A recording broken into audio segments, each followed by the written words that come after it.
بسم اللہ الرحمن الرحیم۔ السلام علیکم دوستو۔ میاں بیوی کے تعلق سے متعلق کچھ ایسے مسائل ہیں جن کا جاننا انتہائی ضروری ہے، مگر ہماری اکثریت اس سے لا علم ہے، کیونکہ دینی کتب ہم پڑھتے نہیں اور عالم دین سے پوچھتے ہوئے ہمیں شرم آتی ہے۔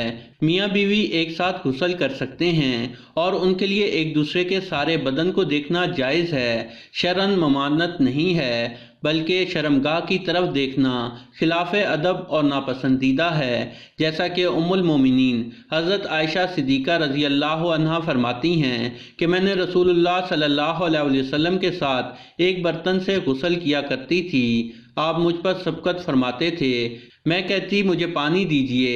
ایک اور روایت میں فرماتی ہیں کہ نہاتے وقت میرا اور رسول کریم صلی اللہ علیہ وسلم کا ہاتھ برتن سے پانی لینے میں آگے پیچھے ہوتا تھا، اور حضرت عائشہ صدیقہ رضی اللہ عنہا فرماتی ہیں کہ نہ تو آپ صلی اللہ علیہ وسلم نے کبھی میرے سطر کی طرف دیکھا اور نہ ہی میں نے کبھی آپ صلی اللہ علیہ وسلم کے سطر کی طرف دیکھا۔ ہم بستری کے وقت بات کرنا مکروہ ہے، اس سے بچے کے توتلے ہونے کا خطرہ ہوتا ہے۔ اسی طرح اس وقت عورت کی شرمگاہ کی طرف نظر کرنے سے بھی بچنا چاہیے، کیونکہ اس سے بچے کا اندھا ہونے کا امکان ہوتا ہے۔ اسی طرح بالکل ننگے یعنی برہنہ ہو کر صحبت نہ کریں، ورنہ بچے کے بے حیا ہونے کا خدشہ ہوتا ہے۔ فتاوی رضویہ صفحہ نمبر 9۔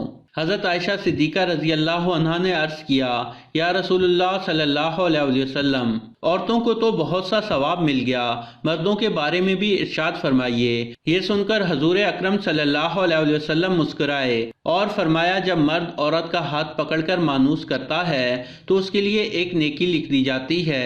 جو مرد اپنی عورت کے گلے میں پیار سے ہاتھ ڈالتا ہے اس کے حق میں 10 نیکیاں لکھ دی جاتی ہیں۔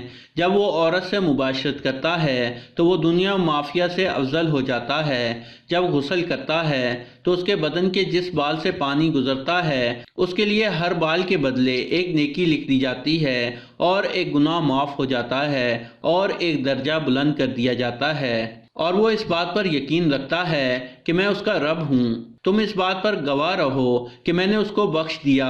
بہترین بیوی وہ ہے جو سونے کے کمرے میں اپنے حسن و جمال اور بستر خاوند کے لیے خوبصورت طور اتوار کے ساتھ اسے اپنے پیار کے جادو میں جکڑ لے، دوران صحبت اس کے مقصد پر نگاہ رکھے اور غور کرے کہ اس کا خاوند کیا چاہتا ہے، اور پھر اس کے پسند سے بھی بہتر انداز میں اپنے آپ کو اس کے سپرد کر دے، نرم گفتگو کرے اور اس کی رغبتوں اور چاہتوں کو پورا کرتے ہوئے اسے سیر کر دے۔ کبھی بھی اس کے بستر پر جانے سے نہ رکیں۔ اگر وہ اس کے ساتھ مکارت کا خواہش مند ہے تو قطعاً نافرمانی نہ کریں، کیونکہ اللہ رب العزت کے ہاں یہ بہت بڑا گناہ ہے۔ جب شوہر بیوی کو اپنا تقاضا پورا کرنے کے لیے بلائے تو بیوی انکار کرے۔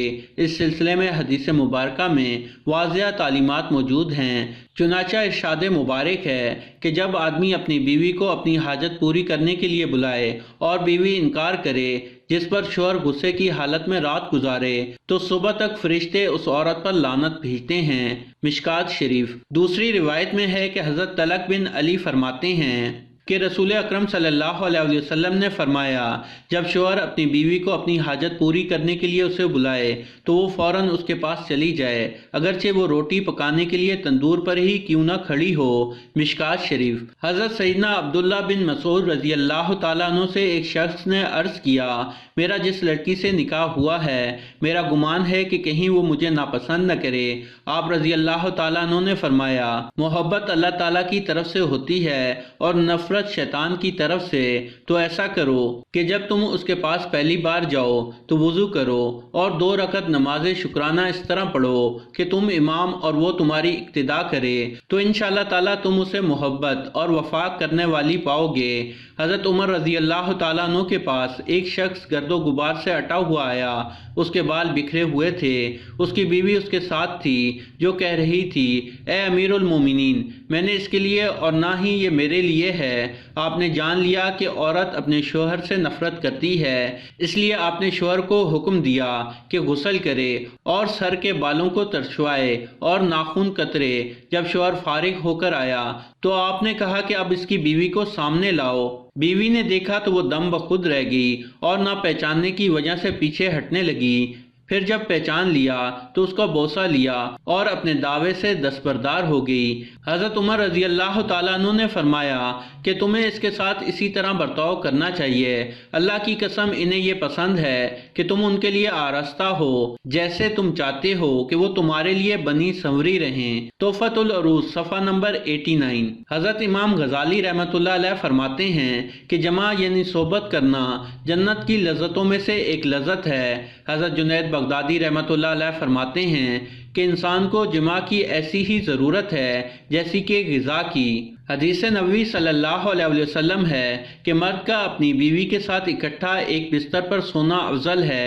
اس کے لیے شرط ہے کہ دونوں میں سے کسی ایک کو کوئی اعتراض نہ ہو، اس لیے کہ مقصد ہم بستری کرنا نہیں بلکہ بیوی کے دل کو خوش کرنا ہے۔ بیوی کا دل خوش کرنے کے لیے ایام کے دنوں میں بھی اس کے قریب ہو جانا گویا انبیاء علیہ السلام کی سنت ہے۔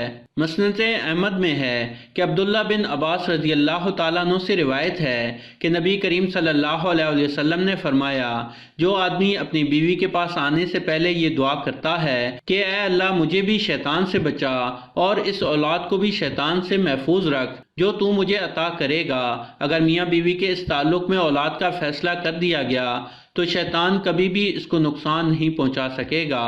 فقہا نے فرمایا ہے کہ شوہر اپنی بیوی کی مرضی کے بغیر زیادہ سے زیادہ 4 ماہ کی مدت تک اس سے دور رہ سکتا ہے۔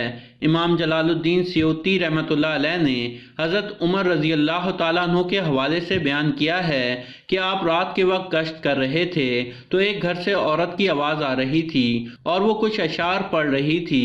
مفہوم یہ تھا کہ اس کا شوہر گھر سے کہیں دور چلا گیا تھا اور اس کی جدائی میں غم زدہ تھی۔